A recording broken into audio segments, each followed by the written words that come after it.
আসসালামু আলাইকুম প্রিয় ভিউয়ার্স। দেখেন যে যশোরের তাপমাত্রা 42.6 ডিগ্রি।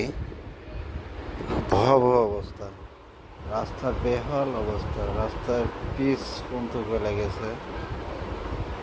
রাস্তাতে হেঁটে গেলে জুতা পর্যন্ত আটকে যাচ্ছে, গাড়ির চাকা আটকে যাচ্ছে।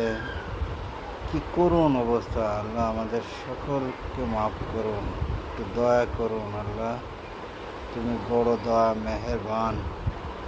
আল্লাহ, আল্লাহ তুমি খুবই দয়া ও মেহেরবান।